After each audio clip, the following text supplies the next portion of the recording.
Quant à la riposte iranienne, elle se poursuit depuis le début de cette guerre. Téhéran vise Israël, mais aussi les pays du Golfe. Des explosions ont encore été entendues à Manama aujourd'hui, mais aussi au centre du Koweït. Bonsoir Slimane. Bonsoir. Des dizaines de drones ont même été interceptés au-dessus des Émirats arabes unis. En fait, ça continue.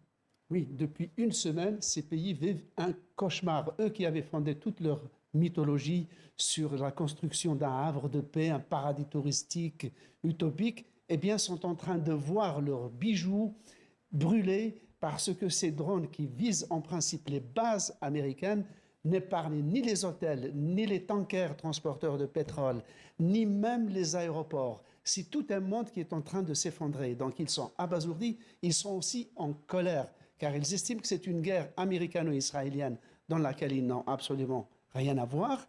Et en plus, ils se rendent compte que le parapluie américain ne fonctionne pas. Et d'ailleurs, ils n'avaient épargné aucun effort pour aller voir Donald Trump. Tous sont allés le voir pour le supplier de ne pas attaquer l'Iran. Non pas que l'Iran est un régime désirable et sympathique, mais parce qu'ils sont aux premières loges et abritant une quinzaine de bases américaines, ils savaient que la cible américaine la plus proche de l'Iran, c'était justement les bases qu'ils abritent chez eux. Mais est-ce qu'ils peuvent riposter militairement, ces pays du Golfe ?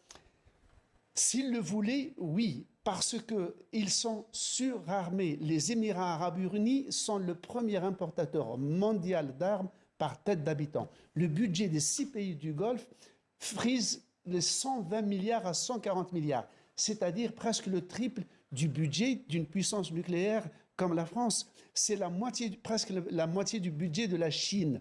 Et pourtant, ils ne le font pas. Ils ne le font pas parce que, ils n'ont pas de tradition militaire. Les Émirats sont indépendants depuis 55 ans, n'ont pas de tradition militaire, n'ont jamais eu à déclarer une guerre, même s'ils ont financé des guerres par procuration en finançant des groupes djihadistes en Syrie et ailleurs, d'une part.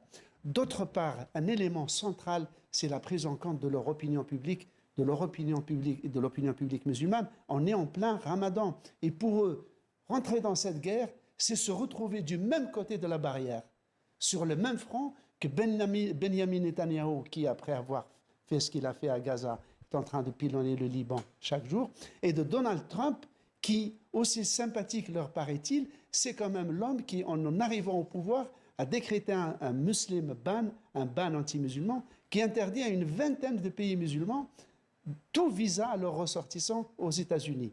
Et encore une fois, tout cela en plein mois de Ramadan, le mois le plus sacré de l'islam. Voilà ce qui explique pourquoi ils n'entrent pas en guerre contre l'Iran. Merci pour votre décryptage.